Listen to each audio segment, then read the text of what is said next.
Men bitta hovlida ikkita turli jahannamni ko'rdim. Kechasi birining himoyasida o'zimni xavfsiz sezsangiz, tongda ikkinchisining olovida yonib kul bo'lardim. Men o'z qaynotam va qaynog'amning yashirin qurboniga aylandim. Bunga o'zim rozi bo'ldim. Assalomu alaykum azizlarim. Hikoyachi Momo kanaliga yana bir bor xush kelibsiz. Bugun men sizga inson naqadar tubanlikka tushishi va u yerdan qanday qilib yorug'likka chiqishi haqida so'zlab beraman. Videoni oxirigacha tomosha qiling. Ehtimol bu mening eng qora, lekin eng samimiy iqrorimdir. Marhamat, qulayroq joylashib oling, biz boshladik. Odam qachon chinakamiga yolg'iz qoladi? Yonida hech kim yo'q paytidami? Yo'q. Odam eng ko'p olomon ichida yolg'iz bo'ladi. Erim vafot etganda men bor yo'g'i 22 yoshda edim. Hayotim endi boshlangan edi.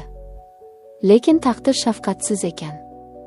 Avtohalokat mening butun dunyomni bir soniyada yulib oldi. Men katta, sovuq va huvullab qolgan hovlida erimning oilasi bilan qoldim. Ota-onam erta vafot etgani uchun mening borar joyim yo'q edi. Qaynonam meni uydan haydamadi. Ammo uning har bir nigohi meni ezib tashlardi. Sening o'rningga o'g'lim tirik qolsa bo'lmasmidi, degandek qarardi u. Men bu uyda tirik murdaga aylandim. Qora libos kiydim. Sochlarimni tugib, o'zimni butunlay unutdim. Kunlarim ovqat qilish, hovli supurish va kechalari yig'lash bilan o'tardi. Yuragim muzlab qolgan, qonim tomirlarimda harakat qilishdan to'xtagandek edi. Ammo inson tanasi va ruhi juda g'alati narsa ekan. U doim yashashga, issiqlikka talpinar ekan. Men o'zimdagi ayollik hislarini o'ldirdim deb o'ylagandim. Lekin ular shunchaki chuqur uyquga ketgan ekan. Bahorning ilk kunlari edi. Havo biroz iligan. Men olma daraxti ostida yolg'iz o'tirardim. Qaynotam Usmon aka ishdan qaytdi. U 50 yoshlardan oshgan, juda salobatli, so'zi o'tkir inson edi. U doim menga qattiq qo'l ota kabi muomala qilardi. Lekin o'sha kuni u yonimga keldi. Uning ko'zlarida men avval hech qachon ko'rmagan qandaydir yumshoqlik, qandaydir og'ir dard bor edi. U yonimdagi o'rindiqqa o'tirdi. Biz uzoq vaqt jim qoldik. Faqat shamolning pichirlashi eshitilardi. "Sen juda yoshsan, qizim", dedi u to'satdan. Uning ovozi past va xirillab chiqdi. "Men sening ko'zlaringdagi o'limni ko'rib azoblanyapman. Sen yashashing kerak." Uning bu so'zlari muzlagan yuragimga bir tomchi issiq suvdek tomdi. Men ko'zimga kelgan yoshni yashirish uchun yuzimni o'girdim. Shu payt uning katta, qadoq qo'llari mening yelkamga qo'yildi. Bu oddiy otalik teginish emasdi. Uning kaftidan shunday issiqlik taraldiki, butun vujudim titrab ketdi. Men qotib qoldim. U qo'lini darhol tortib olmadi. Aksincha, barmoqlari bilan yelkamni ohista ezdi. Bu kichik teginish mening ichimdagi o'lik ayolni bir soniyada uyg'otib yubordi. Nafasim qisildi. Men unga qaray olmadim. O'rnimdan turib xonamga qochib kirdim. O'sha tun men uxlay olmadim. Mening badanim yillar davomida mehrga, teginishga qanchalar tashna bo'lganini endi tushunib yetgandim. Lekin bu uyda faqat qaynotam emas, qaynog'am ham bor edi. Sardor. U mendan 2 yosh katta, uylanmagan, erkin va olovli yigit edi. U akasining o'limidan keyin butunlay o'zgarib qolgandi. U doim menga uzoqdan, qandaydir yovvoyi, chaqnab turgan ko'zlari bilan tikilardi. Men uning nigohidan qochardim. Bir kuni kechqurun men oshxonada idish yuvayotgan edim. Hamma uxlab yotardi. Orqamdan shoshqin qadam tovushlari eshitildi. Sardor kirib keldi. U biroz ichgan edi. U to'g'ri yonimga keldi. Oramizdagi masofa juda qisqa edi. Uning yuzidan alkogol va qandaydir o'tkir atir isi kelardi. Men orqaga tisarildim. Lekin u 2 qo'li bilan stolni tirab meni qafasga soldi. "Nega doim mendan qochasan?" dedi u ko'zlarimga tikilib. Uning ovozida ham g'azab, ham chidab bo'lmas ehtiros bor edi. Men javob bera olmadim. Tomog'im qurib qoldi. Uning qo'llari belimga yopishdi. U meni o'ziga qattiq tortdi. "Sen akam bilan o'lmading. Sen tiriksan. Buni qabul qil, deb pichirladi u. Uning lablari bo'ynimga tegdi. Men qarshilik ko'rsatishim, uni itarib yuborishim kerak edi. Vijdonim shunday deb baqirardi. Lekin vujudim xiyonat qildi. Uning qaynoq nafasi yuzimga urilganda men ko'zlarimni yumdim. Bu olov edi. Meni kuydirib kul qiladigan ehtiros olovi. U meni devorga qattiq taqab uzoq va ehtiros bilan o'pdi. O'sha tundan keyin mening hayotim ikkiga bo'lindi. Men o'z ixtiyorim bilan gunoh botqog'iga botdim. Men mehrsizlikdan shu qadar aqldan ozgan edimki, har qanday issiqlikka jonimni berishga tayyor edim. Sardor bilan uchrashuvlarimiz olovli, yashirin va vahimali edi. U doim shoshqaloq, doim talabchan edi. Uning quchog'ida men o'zimni shunchaki istalgan ayoldek his qilardim. Lekin u mening qalbimga kirmasdi. U faqat mening tanamni xohlardi. U men orqali o'lik akasining o'rnini to'ldirishga urinardi. Buni his qilganim sari ichimda yana bo'shliq paydo bo'la boshladi. Va aynan shu bo'shliqni qaynotam to'ldirdi. Usmon aka mutlaqo boshqacha edi. U shoshmasdi. Uning har bir so'zi, har bir harakati o'ylangan edi.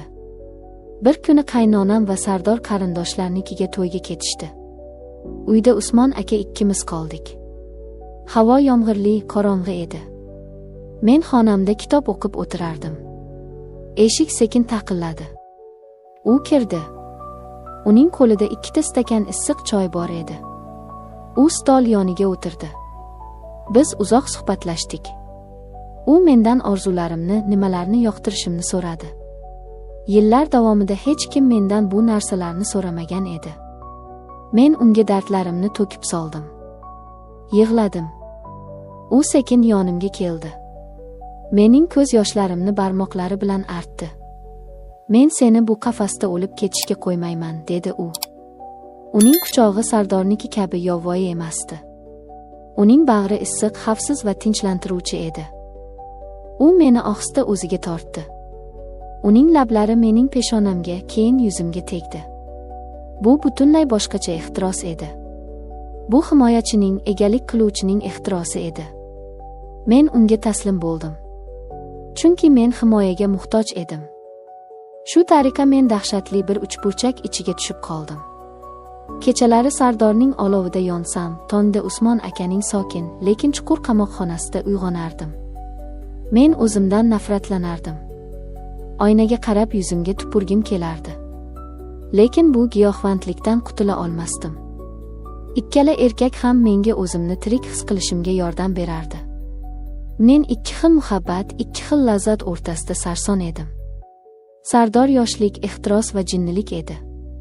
Usmon aka esa tajriba, xotirjamlik va psixologik bog'liqlik edi. Ular bir-birini bilishmasdi.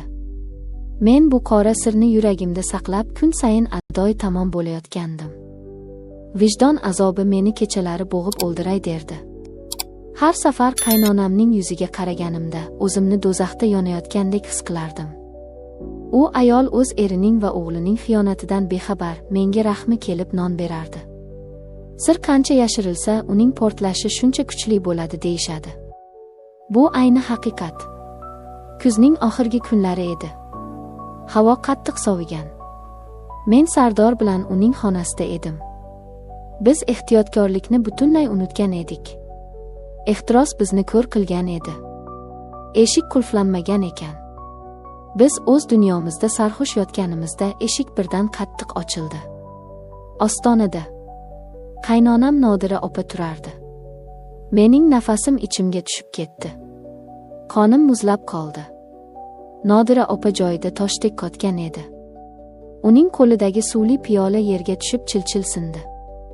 Uning ko'zlaridagi hayrat, dahshat va ifloslikni ko'rish. Bu o'limdan ham qattiqroq jazo edi. Sardor darhol o'rnidan sakrab turdi. U nima qilishni, qayerga berkinishni bilmasdi. Nodira opaning lablari titrardi. U gapira olmasdi. Faqat bo'g'iq, yirtqich hayvonnikiga o'xshagan ovoz chiqardi. Ifloslar, haromilar. U shunday deb orqaga tisarildi va yugurib ketdi. Men yalang'och tanamni ko'rpalarga o'rab, ho'ngrab yig'lab yubordim. Sardor menga qaramasdi. U shosha-pisha kiyimlarini kiydi. Uning yuzida ehtirosdan asar ham qolmagandi. U yerda faqat qo'rquv va o'z jonini qutqarish dardi bor edi.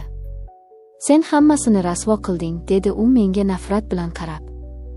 Uning bu so'zi yuragimga xanjardek botdi. Men unga bo'ysungan edim. Endi esa u butun aybni menga to'nkayotgan edi. U xonadan yugurib chiqib ketdi. Meni yolg'iz sharmandalik ichida tashlab ketdi. Men qaltirab kiyimlarimni kiydim. Zal tomondan baqir-chaqir eshitilardi. Nodira opa dod solib yig'lardi. Men o'limga ketayotgan mahkumdek sekin zalga chiqdim. U yerda Usmon aka ham bor edi. Nodira opa uning yoqasidan ushlab, Sardor va mening qilmishimni qichqirib aytib berardi. Usmon aka menga qaradi. Uning ko'zlarida men uzoq izlagan o'sha himoya, o'sha "men seni qafasda o'lishga qo'ymayman" degan va'dani kutdim. Men unga ishonardim. U meni qutqaradi deb o'ylardim. Lekin men hayotimdagi eng katta darsni o'sha soniyada oldim. Usmon aka menga shunday jirkanish, shunday sovuqlik bilan qaradiki, men o'z o'rnimda qotib qoldim. U xotinining oldida o'z ismini toza saqlash uchun mendan mutlaqo yuz o'girdi. "Bu qanday ifloslik", dedi u qattiq baland ovozda. "Uyimizga ilon kirgizgan ekanmiz. Uni hoziroq uydan haydanglar." Uning bu so'zlari meni aqldan ozdiray dedi. Qanday qilib? Axir kechagina u mening sochlarimni silab menga tasalli bermaganmidi? Men uning uchun yashirin to'shakdagi sir edim xolos. Haqiqiy xavf tug'ilganda u o'z hurmatini, obro'sini tanladi. Meni esa itdek ko'chaga otdi. Nodira opa yig'lab turib mening narsalarimni sumkaga to'ldirib hovliga irg'itdi. "Yo'qol. O'g'limning ruhini harom qilgan iflos. Ostonamni boshqa xatlama", deb qarg'adi u. Kechasi soat 2. Yomg'ir shivalab yog'moqda. Men ko'chada bir dona yubka sumka bilan yolg'iz qoldim. Eshik ortimdan qattiq yopildi. Men eshik tagida tiz cho'kib ovozsiz yig'ladim. Meni butunlay yo'q qilishdi. Men mehr qidirib ehtirosga uchdim va oxir-oqibat tubsiz jarlikka quladim. Ikkala erkak ham meni sevmagan ekan. Sardor men orqali o'z olovini bosgan. Usmon aka esa yoshligini, o'zining erkaklik kuchini isbotlagan. Men ular uchun shunchaki asbob bo'lganman. Sharmandalik tushganda ikkisi ham erkaklik burchini unutib, meni yolg'iz tashlab ketishdi. Mahallada gap tarqaldi. Hamma meni toshbo'ron qildi. Qaynog'asi bilan yotgan buzuq degan tamg'i peshonamga urildi. Hech kim mendan so'ramadi.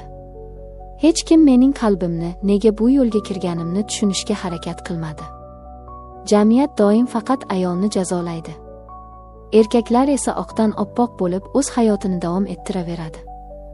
Men poytaxtga qochib keldim. Hech kim tanimaydigan yot bir shaharga. Oylarcha ko'chada, ijaraxonalarda sarson bo'ldim. Pol yuvdim, idish yuvdim. Eng og'ir ishlarni qildim. Har kecha o'zimni o'ldirish haqida o'ylardim. O'sha zaharli ehtiros kechalari yodimga tushsa, o'zimni yulib tashlagim kelardi. Lekin vaqt eng zo'r tabib ekan. Og'riq asta-sekin pasaydi. Uning o'rnini sovuq, qattiq bir aql egalladi. Men tushunib yetdimki, meni bu ahvolga ular emas, o'z qo'rquvim, o'z zaifligim tushirgan ekan. Men kimgadir suyanishni, kimgadir qaram bo'lishni xohlaganim uchun shu ko'yga tushdim. Men o'qishga kirdim. O'zim ustimda ishladim. O'zimni qismlardan qayta yig'dim. Yillar o'tdi. Men endi o'sha yig'loqi, kimningdir quchog'iga muhtoj Laylo emasman. Men hozir o'z oyog'ida mustahkam turgan, o'z biznesiga ega kuchli ayolman. Yaqinda qishlog'imdan xabar keldi. Sardor ichkilikka berilib, avtohalokatda nogiron bo'lib qolibdi. Usmon aka esa og'ir kasallikka chalinib, to'shakka mixlanibdi. Ularning uyi do'zaxga aylanibdi.